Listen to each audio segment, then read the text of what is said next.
Hello, lovely people, and welcome. Thank you for dropping by and visiting my channel. Today I am doing a painting for another one of Dena Tollefson's challenges. She does these challenges every once in a while, and they generally feature a theme, which is a color and a prompt. And the theme this time round is Red Rover, and the challenge is something featuring the color red or something featuring a dog. I've chosen, obviously, to go with the color red, and what I did first was I laid down masking tape in a circle and used an X-Acto blade to cut the edges around to make the circle.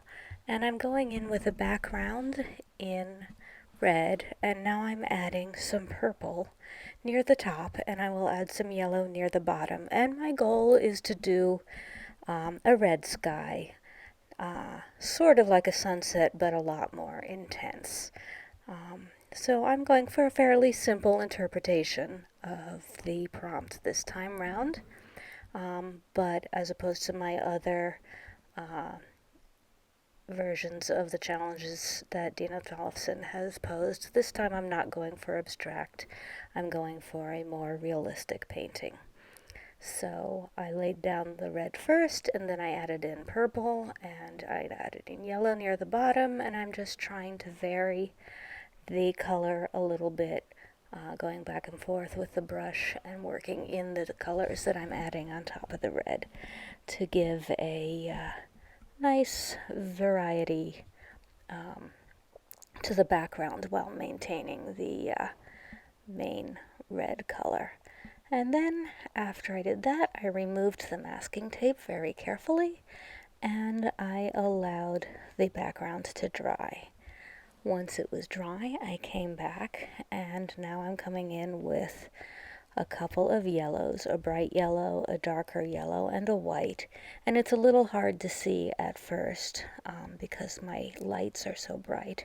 After a minute, I turn the lights so they're not facing directly down, and you can see the colors that I'm using a little bit better. And what I'm trying to do is make the moon have some texture and not just be a flat yellow circle. And here you can see it a little better. I'm using the more brown yellow to give some darker spots, and there is some white in there to give some brightness, and some bright yellow to give some glow. And then I went away and let that dry. And now that that is dry, both the moon and the background are dry, I've come in with some dark browns and black, and I believe I was using Van Dyke brown and burnt sienna and umbers in this.